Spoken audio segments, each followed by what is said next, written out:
തിരുവെഴുത്തുകളെ പരിശോധിക്കുക എന്ന BSCA Bible training centre കൊട്ടാരക്കരയുടെ തിരുവചന പഠന പരമ്പരയിലേക്ക് ഏവർക്കും സ്വാഗതം.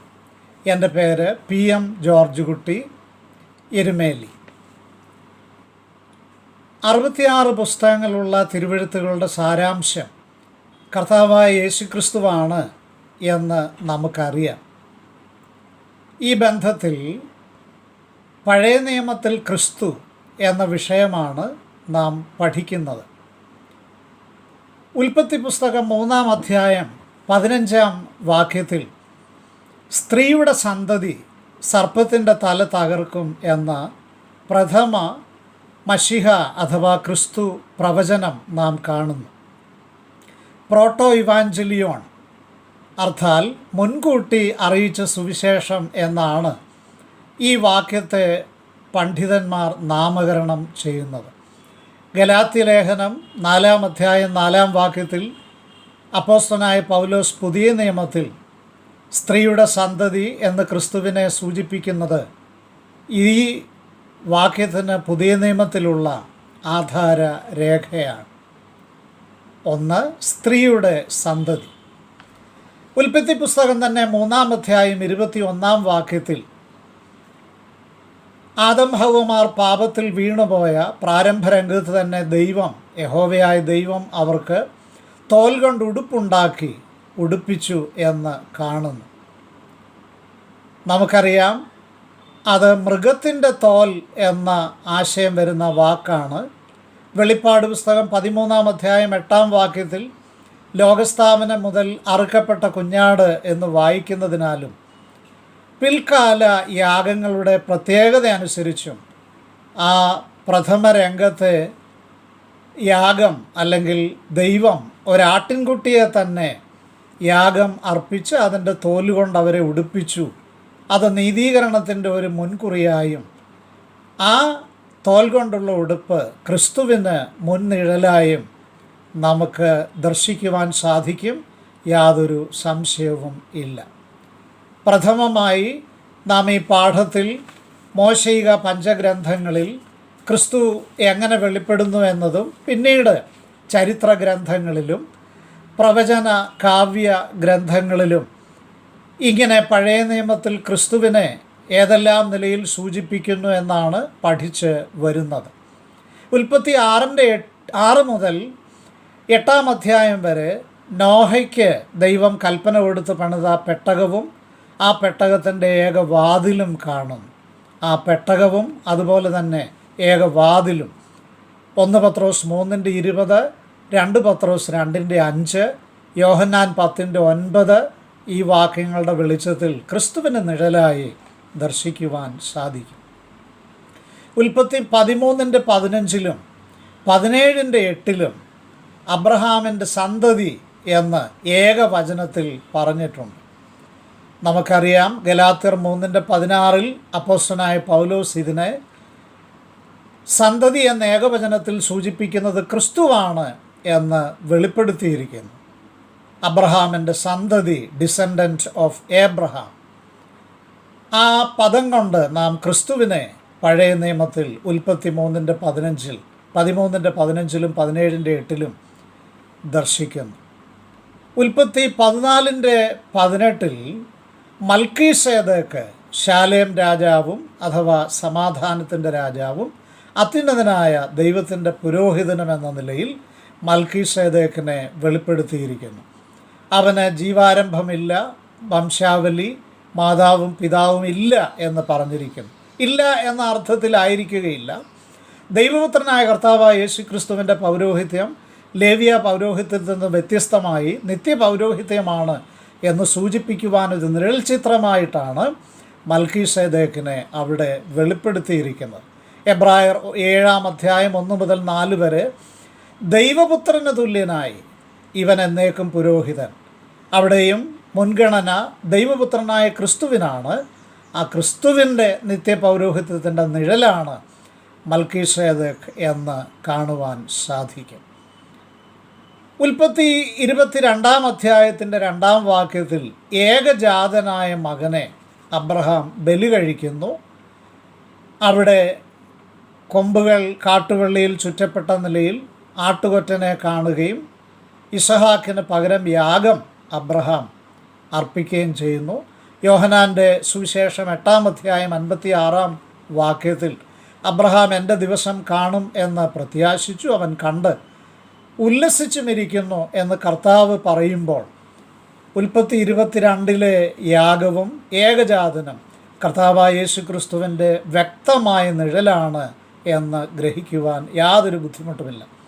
ഉൽപ്പത്തി പുസ്തകം 37-ാം അധ്യായത്തിൽ നാം യോസേഫിനെ കാണുന്നു. അപ്പനോടുകൂടെ വാത്സല്യ സ്നേഹത്തിൻ്റെ പുത്രനായി വിരാജിച്ച് സ്വസഹോദരങ്ങളുടെ ക്ഷേമാന്വേഷണത്തിന് ശേഖേം വരെ എത്തുന്ന ആ യോസേഫിനെ സഹോദരങ്ങൾ പൊട്ടക്കിണറ്റിൽ പിടിച്ചിടുന്നു. പിന്നീട് അദ്ദേഹത്തിൻ്റെ ജീവിതത്തിൻ്റെ ആകത്തുക പുതിയ നിയമത്തിൽ എടുത്തു പറയുന്നില്ല ക്രിസ്തുവിൻ്റെ നിഴലെന്ന നിലയിൽ എങ്കിലും വ്യക്തമായി ക്രിസ്തുവിൻ്റെ നിഴൽ ചിത്രമായി നമുക്ക് ഗ്രഹിക്കുവാൻ സാധിക്കും, സംശയമില്ല. ഉൽപ്പത്തി പുസ്തകം 49-ാം അധ്യായം 9-ാം വാക്യത്തിൽ യഹൂദ ഒരു ബാലസിംഹം എന്ന യാക്കോബിൻ്റെ പ്രവചനം കാണാം. യഹൂദ ഗോത്രത്തിലെ സിംഹം എന്ന വെളിപ്പാട് പുസ്തകം 5-ാം അധ്യായത്തിൽ ക്രിസ്തുവിനെ സംബോധന ചെയ്തിരിക്കുന്നു. ഉൽപ്പത്തി 49-ന്റെ 10-ൽ ഷീലോ എന്നാണ് ഇംഗ്ലീഷിൽ കൊടുത്തിരിക്കുന്നത്, മലയാളത്തിൽ അവകാശമുള്ളവൻ വരുവോളം.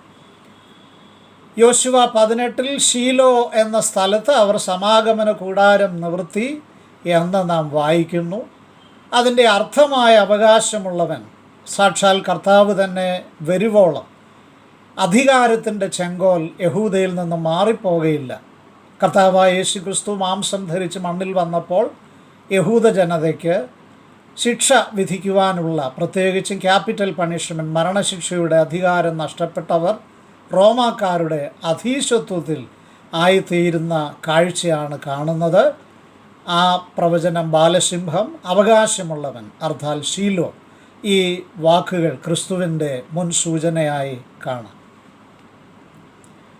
ഇനി നാം പുറപ്പാട് പുസ്തകത്തിലേക്ക് വരുമ്പോൾ 3-ാം അധ്യായത്തിൽ യഹോവയുടെ ദൂതൻ, ഇംഗ്ലീഷിൽ the Angel of the Lord എന്ന ഡെഫിനിറ്റ് ആർട്ടിക്കിളോട് കൂടെയാണ്. പഴയ നിയമത്തിൽ എവിടെയെല്ലാം യഹോവയുടെ ദൂതൻ എന്ന് the Angel of the Lord ആ ഡെഫിനിറ്റ് ആർട്ടിക്കിളോടുകൂടെ വെളിപ്പെടുത്തിയിരിക്കുന്നുവോ അവയെല്ലാം ക്രിസ്തുവിൻ്റെ പഴയ നിയമത്തിലുള്ള പ്രത്യക്ഷതകളായി വേദ പണ്ഡിതന്മാരായ ഭക്തന്മാർ കരുതുന്നു.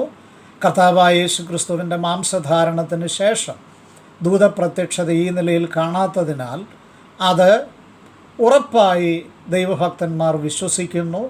അവിടെ യഹോവ ദൈവം, യഹോവയുടെ ദൂതൻ എന്നിങ്ങനെ പുറപ്പാട് 3-ാം അധ്യായത്തിൽ ഒരുപോലെ ഉപയോഗിച്ചിട്ടുണ്ട്. പുറപ്പാട് പുസ്തകം 12-ാം അധ്യായത്തിൽ പെസഹ കുഞ്ഞാടിനെ അവരാദ്യമായി അറുക്കുന്നു. അത് ആദ്യത്തെ പെസഹ, പിന്നീട് ആണ്ടുതോറുമുള്ള ഓർമ്മയുടെ പെസഹ, മെമ്മോറിയൽ പാസ് ഓവർ. ആ കുഞ്ഞാട് അതിൻ്റെ രക്തം കട്ടളക്കാലിലും കുറിയ മുകളിലത്തെ പടിയിലും പുരട്ടുന്നത്, ഇവയെല്ലാം ക്രിസ്തുവിൻ്റെ നിഴലിൽ തന്നെ, യാതൊരു സംശയവുമില്ല. പുറപ്പാട് 17-ാം അധ്യായത്തിൻ്റെ 6-ാം വാക്യത്തിൽ അടിക്കപ്പെട്ട പാറ, വെള്ളം പുറപ്പെടുവിച്ച പാറ, ആ പാറ ക്രിസ്തുവായിരുന്നുവെന്ന് 1 കൊരിന്ത്യർ 10-ാം അധ്യായം 4-ാം വാക്യത്തിൽ കാണുന്നതിനാൽ ക്രിസ്തുവിൻ്റെ നിഴലായി ആ അടിക്കപ്പെട്ട പാറയെ നമുക്ക് ദർശിക്കാം. പുറപ്പാട് 21-ാം അധ്യായത്തിലേക്ക് വരുമ്പോൾ എബ്രായദാസൻ യജമാനനെ വിട്ടുപോകുവാൻ ജൂബിലി ഇയറിൽ സ്വാതന്ത്ര്യം പ്രഖ്യാപിക്കുന്ന വർഷമായാലും 7-ാം വർഷമായാലും അവനെ സ്വതന്ത്രനായി വിട്ടയക്കാം. പക്ഷേ അവൻ പോകുന്നില്ല. ആ യജമാനന് വിധേയനായി തുടർന്ന് സേവ ചെയ്യാൻ താല്പര്യപ്പെടുന്നുവെന്ന് പറയുമ്പോൾ യജമാനൻ അവനെ കട്ടിളക്കാളിനോട് ചേർത്ത് നിർത്തി കാത് ഇരുമ്പാണി കൊണ്ട് തുളയ്ക്കുന്നു.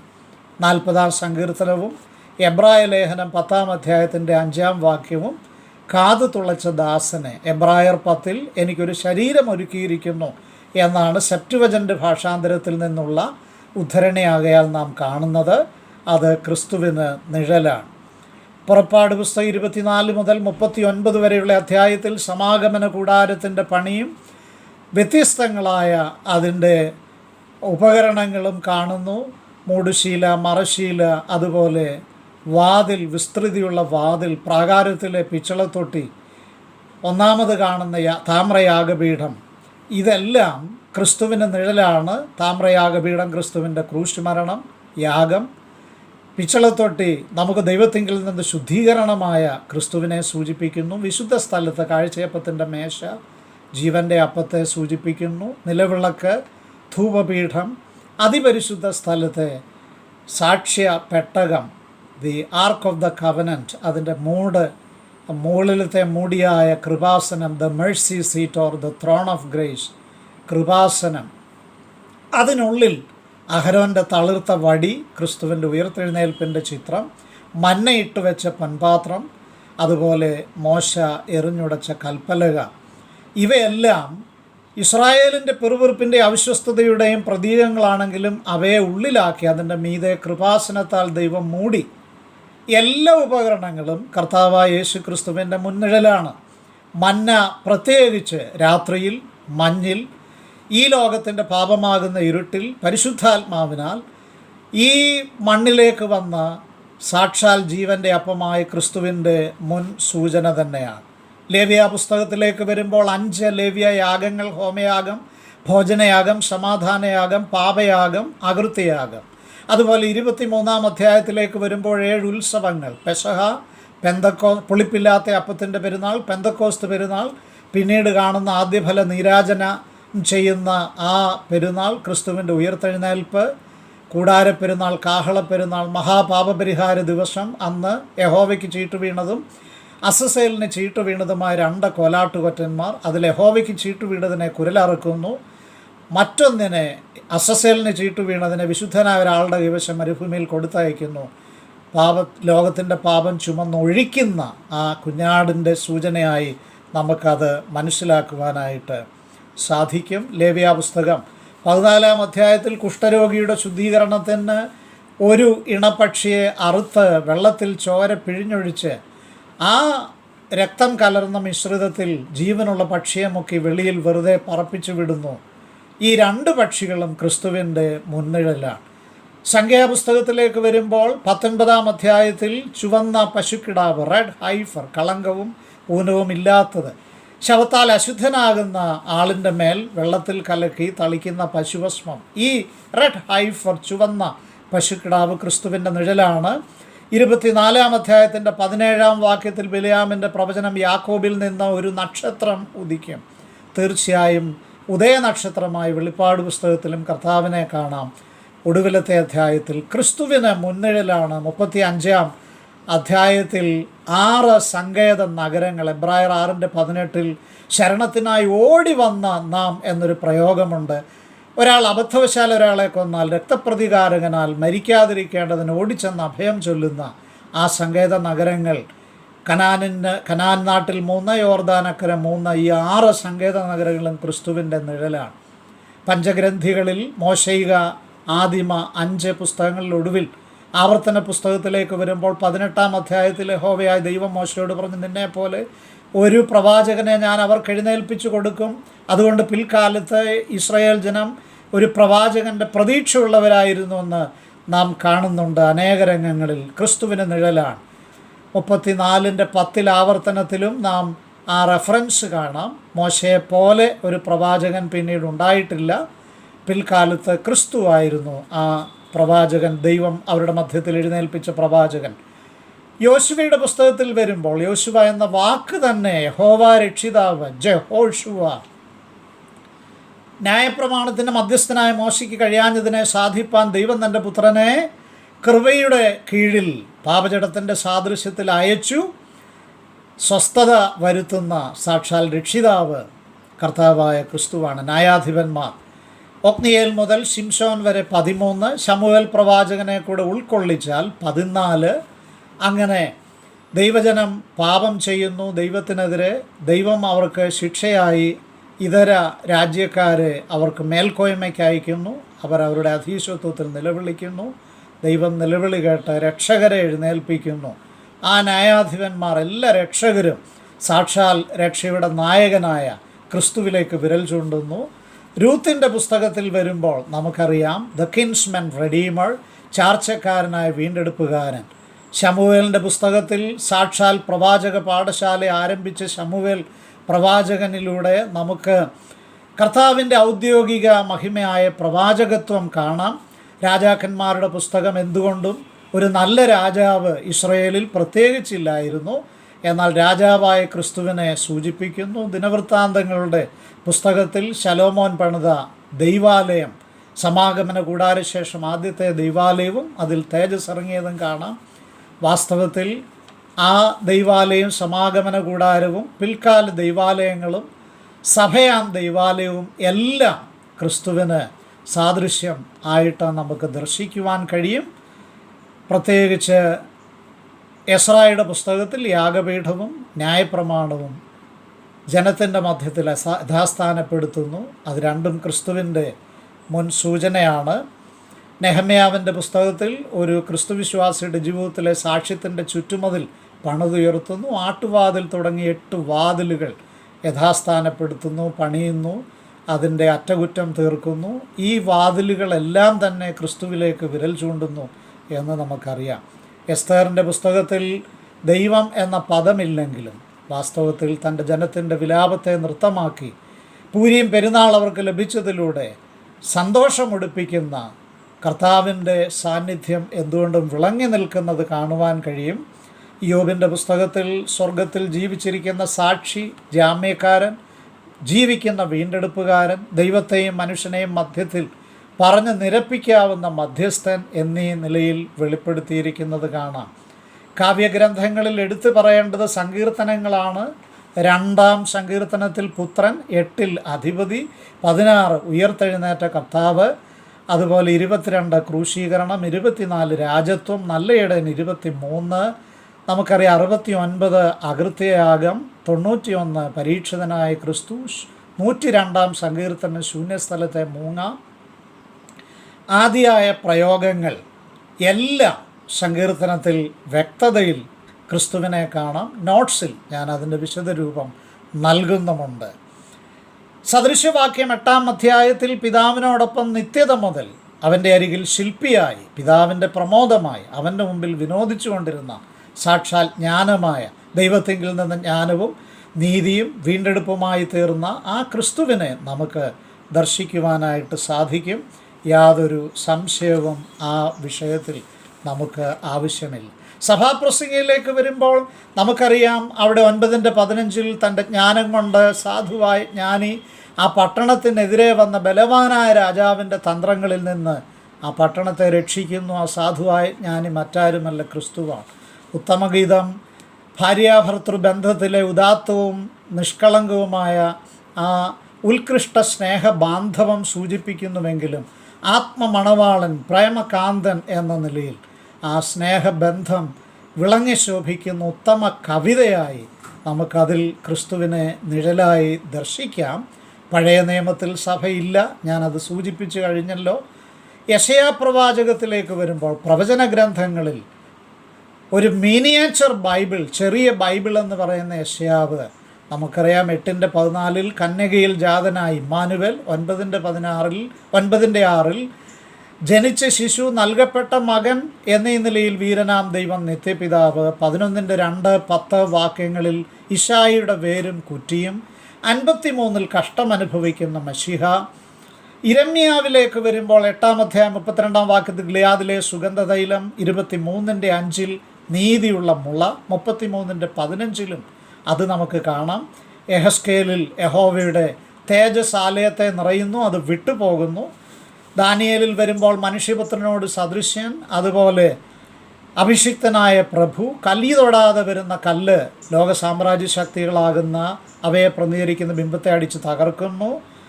ഹോശേയ പ്രവചനത്തിൽ മിസ്രയീമിൽ നിന്ന് വിളിച്ചു വരുത്തുന്ന മകൻ, 11:1. യോവേൽ വിശുദ്ധ പർവ്വതമായ സിയോനിൽ വാഴുന്ന രാജാവ്, 3:17-21. ആമോസ് പ്രവാചകൻ പറയുമ്പോൾ വീണുപോയ ദാവീദിൻ്റെ കൂടാരത്തെ പണിതുയർത്തുന്ന മശിഹ. ഒബദ്യാവിൽ സിയോനിലെ രാജാവിനെ വീണ്ടും 21-ാം വാക്യം വെളിപ്പെടുത്തുന്നു. മീഖായാകട്ടെ ബേത്ലഹേം എഫ്രാത്ത എന്ന് എടുത്തു പറഞ്ഞ അവിടെ എനിക്ക് അധിപതിയാകുന്നവൻ ജനിക്കും, മശിഹയുടെ ജനനം വ്യക്തമായി പറയുന്നുണ്ട്. സഫന്യാവിൽ 3:17 രക്ഷിക്കുന്ന വീരൻ എന്ന നിലയിൽ ക്രിസ്തുവിനെ വെളിപ്പെടുത്തുന്നു. ഹഗായി 2:23 മുദ്രമോതിരവും 2:7 സകല ജാതികളുടെയും മനോഹര വസ്തു എന്ന് മലയാളത്തിലും രേഖപ്പെടുത്തിയിരിക്കുന്നു.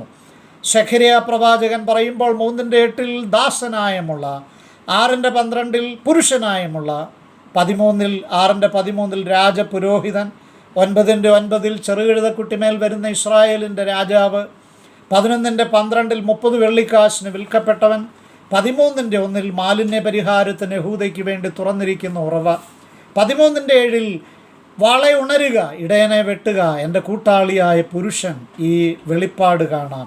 14:4 സെഖര്യാവ് ഒലിമലയിൽ കാൽ ചവിട്ടി നിൽക്കാൻ പോകുന്നവൻ. ഈ നിലയിലാണ് സെഖര്യാ പ്രവാചകൻ ക്രിസ്തുവിനെ പഴയ നിയമത്തിൽ വെളിപ്പെടുത്തുന്നത്. പഴയ നിയമത്തിലെ ഒടുവിലത്തെ പ്രവചനഗ്രന്ഥമായ മലാഖി പ്രവചനത്തിലേക്ക് വരുമ്പോൾ അതിൻ്റെ 3-ാം അധ്യായം 1-ാം വാക്യത്തിൽ നിയമദൂതൻ, മത്തായി 5 മുതൽ 7 വരെയുള്ള അധ്യായങ്ങളിൽ ഗിരിപ്രഭാഷണം, അവിടെ നിയമദാതാവ്, ദ ലോ ഗിവർ എന്ന നിലയിൽ കർത്താവിനെ തന്നെ സൂചിപ്പിക്കുന്നത് കൊണ്ട് ന്യായപ്രമാണം എൻ്റെ ഉള്ളിലിരിക്കുന്നു. In the volumes of the book it is written concerning me, പുസ്തക ചുരുളിൽ എന്നെക്കുറിച്ച് എഴുതിയിരിക്കുന്നു. ആ നിയമദൂതൻ, നിയമപാലകൻ, നിയമദാതാവ് കർത്താവായ ക്രിസ്തുവാണ്. ഏറ്റവും ഒടുവിൽ രോഗ ഉപശാന്തിയോട് കൂടെ യഹൂദജനത്തിന് വേണ്ടി ഉദിക്കുവാൻ പോകുന്ന നീതിസൂര്യൻ. ഈ നിലയിൽ കർത്താവിനെ വ്യക്തമായി വെളിപ്പെടുത്തിയിരിക്കുന്നു. ഒരു പഴയ നിയമത്തിലൂടെയുള്ള ഒരു ഓട്ടപ്രദക്ഷിണമാണ് ഞാനിവിടെ ലഘുവായി നിർവഹിച്ചത്. കർത്താവായ യേശു ക്രിസ്തുവിനെക്കുറിച്ച് ധാരാളം സൂചനകൾ പഴയ നിയമത്തിൽ വേറെയുണ്ട്. സങ്കീർത്തനങ്ങൾ തന്നെ 16 മശിഹ സങ്കീർത്തനങ്ങളല്ല, മറ്റനവധി സങ്കീർത്തനങ്ങളിൽ 80, 81 ഇവയിലെല്ലാം ക്രിസ്തുവിനെ വ്യക്തമായി ആക്കുന്ന വാക്യഭാഗങ്ങളുണ്ട്. അവയെല്ലാം ഞാൻ മനസ്സോടെ വിട്ടു. ഇത് എല്ലാ വിദ്യാർത്ഥികൾക്കും ഈ കൊട്ടാരക്കര ബൈബിൾ സെൻറ്ററിൽ ചേർന്ന് പഠിക്കുന്ന എല്ലാ പ്രിയപ്പെട്ടവർക്കും അവരുടെ വ്യക്തിപരമായ ധ്യാനത്തിനും പിൽക്കാലത്ത് അവരുടെ സ്വകാര്യ പഠനത്തിൽ വികസിപ്പിച്ചെടുക്കുന്നതിനും ഒരു വഴികാട്ടിയാകട്ടെ. Christ in the Old Testament scriptures, ക്രിസ്തു പഴയ നിയമത്തിൽ. ദൈവം ധാരാളമായി നമ്മെ അനുഗ്രഹിക്കട്ടെ.